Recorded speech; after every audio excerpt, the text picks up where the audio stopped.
The diaper industry has you fooled. Diapers are not made to minimize messes. They are not made to keep your baby clean, and they are not made to make your life easier. Hey Wild Mamas, today we're diving into the underworld of underwear. We're getting down to the bottom of disposable diapers. Yep, it may get messy, but someone's gotta do it. Hi, what's the diaper game? Enough comedy for now, it's time for a history lesson. Toilet training starts in the first few weeks of life. Parents place infants over a potty, basin, or just the ground throughout the day, either at consistent intervals or upon a child's signal. Cloth covering is used as a backup. Destroyable baby napkins are created by a UK company named Robinsons of Chesterfield. Polystrome, a Swedish paper company, thinks up using sheets of paper inside cloth diapers for absorbency. The darkness of World War II is falling away, and things are looking up. It's a time of prosperity. Industry is booming, and so are babies. Marion Donovan creates a waterproof covering for cloth diapers using plastic from a shower curtain. Chucks, the first mass-marketed disposable diaper from Johnson & Johnson, launches in the U.S. Victor Mills, a chemical engineer who works for Procter & Gamble, conceives and leads the development of Pampers. The first Pampers diaper is shipped. After years of work, Kimberly-Clark introduces Kimbies with innovations that change the diaper game forever. Contouring shape, fluff pulp, polypropylene liner, and adhesive tape fasteners. Kimbies are rebranded to Kleenex Huggies. American babies wear 1.95 million tons of disposables. Super absorbent polymers are introduced, making them half as bulky. Cabbage Patch Kids appears on the first designer diapers. Pampers-funded pediatrician T. Barry Brazelton tells parents not to rush toilet training. Don't rush your toddler into toilet training or let anyone else tell you it's time. No.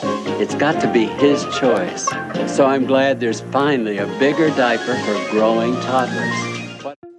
American babies wear 3.6 million tons of disposables, constituting 2.1% of municipal waste. Pampers introduces diapers for kids weighing more than 41 pounds, which is typical for age 5. Pampers becomes the first P&G brand to generate $10 billion in annual revenue. With diaper brands popping up everywhere, the global diaper industry's market size grows to $82.5 billion, with Huggies pulling in over $20 billion. So did the diaper industry change the world for the better? Well, in the 1940s, the average age for completing potty training in North America was 18 months. In the early 2000s, studies found the average had risen to around 3 years old, with many parents and pediatricians only beginning to talk about it at their 2-year well child visits. Pullups.com suggests parents start watching for signs of toilet training readiness in your child at 24 months. But not everyone has the convenience of disposables. For about 50% of the global population, children are potty trained before their first birthday, and that's because toilet training practices differ significantly. Some African cultures begin in the early weeks after birth, with success by 4 to 6 months. Nigerian mothers learn their infants' elimination patterns and create simple toilet setups using holes in the ground. These methods rely on the mother's attentiveness and frequent physical contact with her child, rather than just waiting for them to be able to verbalize their needs. It is my instinct to come into the bathroom when I need to go to the bathroom. But are words really the only way children communicate? Now, it's not a race, but delaying a child's ability to manage their cleanliness independently may have long-lasting repercussions. As mamas, we know how challenging motherhood can be, but that doesn't change the fact that all babies, and even adults for that matter, share these basic needs: proper nutrition, sleep, and a decently clean bottom. Babies, though it may be subtle, often signal when they need to relieve themselves through fussy behavior, sudden mood shifts, staring blankly into the abyss, or drawing focus to their privates. It is then up to the parent or caregiver to see or hear the signal and take action. Starting this early is not only beneficial for a child's communication, but it also nurtures a healthy and confident dynamic between parent and child. If a mother quickly reacts to a baby's signal of discomfort or an impending bodily function, it nurtures her bond with the child as she can meet their needs by simply being present. Success also encourages the child to keep signaling. The sooner the confidence is built, the better for everyone involved, right? With super absorbent disposable diapers, though a child may feel the initial wetness, it is quickly wicked away and forgotten until the next change. Whereas with cloth diapers, underwear, or naked time, the mess cannot go unnoticed for long. One of the main concerns with prolonged diapering is the equally prolonged exposure to harmful chemicals. Though many brands boast their non-toxic, chemical, fragrance, and dye-free components, they fail to mention how those components came to be. The chemicals used in mass processing each poly, plastic, or even wood pulp part don't just vanish. Many studies show that long-term exposure to plastics and perfumes may be linked to hormone disruption and other health concerns in children and adults. Yes, that means your menstrual products too, ladies. Your skin is the biggest organ and can absorb just as much good stuff as it can bad. So without falling further down the rabbit hole, let's move on to some other effects of the disposable diaper craze. Mothers everywhere have been convinced through strategic marketing that disposable diapers will make their job easier, with fewer messes to clean up. But even those who have done both diapering and elimination communication, which is early potty training involving cloth underwear and lots of observed naked time, claim that the messes are quite similar. It's just a different timeline. ECers see diapering as simply a delaying of the inevitable. From personal experience, I much prefer emptying a potty to cleaning up the cracks and crevices of a very wiggly child. No more diaper rashes, and less emptying of stinky diaper pails. That too releases nastiness into the air we breathe. Speaking of air, we can't forget the significant amount of waste created with disposable diapers and the gigantic industry it helps fuel. The money we spend on diapers, wipes, rash cream all propels this consumerist agenda even further. Families using disposable diapers spend about $500 to $900 on an annual supply of diapers per child. The longer a child is in diapers, the more it adds up. Cloth diapering entails one larger initial investment in supplies and some ongoing laundry costs, but it also comes with the option to use the same stash for multiple children over multiple years and even resell or pass on to the next generation. Hey, it's Kayla. I'm just interrupting myself to let you know that you can check out the link in the description to learn more about early potty training.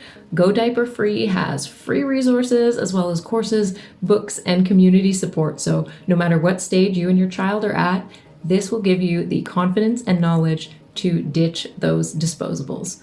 Before I had kids, I did not think it was possible, but my girl is 18 months old now, and she knows how to use and ask for the potty when we're at home or when we're out and about in public. That's like unbelievable. It's amazing. She's super thrilled about success. And even if there is the occasional accident, which can happen at any age, she can communicate calmly. So check it out and make sure to comment below if you have experience with early potty training or if you're looking to get started.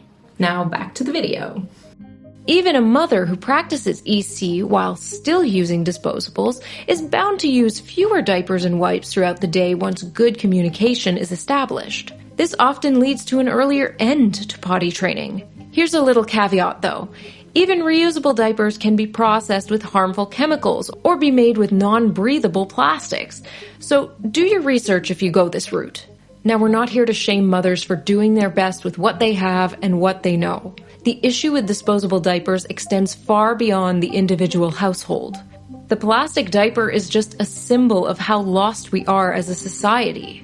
A mother's job is the most important in the world. None of us would be here without a mother. Somewhere on the timeline, this fact has been forgotten, and women have suddenly become victims of the do-it-all mindset. Now, a mother needs a career, a flourishing social life. She needs all the fancy baby products, and she has to do it all by herself. Society has forgotten the tribe it takes to raise competent little ones.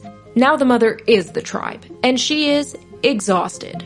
The last thing she wants to do is jump into early potty training alone, so disposable diapers it is. Consequences or not, there just isn't enough time in the day to do it all, and something's gotta give. So what can we do about it? First off, parents, grandparents, and anyone else who may be involved in a developing child's life should make the effort to do a little research about potty training and other health-related matters. Having a community that is properly informed is essential to easing back into these ancient methods. And even those who are not directly involved should still remember how valuable mothers and children are. Many of us still feel shy or ashamed to change a diaper in public. I mean, we get stares if we feed a baby at a restaurant. It's no wonder nobody wants to let their child squat in the grass or risk a little accident here or there. And what kind of message does that send to the child? The germ freaks of today don't understand that being sanitary takes some learning. This poo-poo taboo has to end. Nice toilet! We all go. Even clothing designers and manufacturers are making it more difficult to do early potty training with full onesies, zippers, buttons, snaps. Remember those onesies with the flaps? Tray vintage. We need a mindset shift. The basics of childcare have been lost under bad consumerist habits. Our society has concretized the idea that it takes tens of thousands of dollars worth of products to keep a child, or even an adult for that matter, healthy and happy. Mothers who don't provide their children with all this junk are seen as poor, cheap, or neglectful hippies. Barefoot hippies playing frisbee. Ditching disposables is not an easy change. It's gonna take some time to do a full reset. In the interim, let's start talking about alternate methods and at least try to get children out of diapers sooner. It's an investment in the development and long-term health of our children.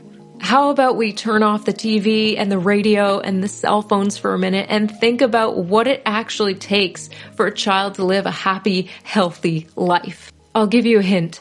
It's not a bunch of plastic, and it's especially not a bunch of plastic on their bums.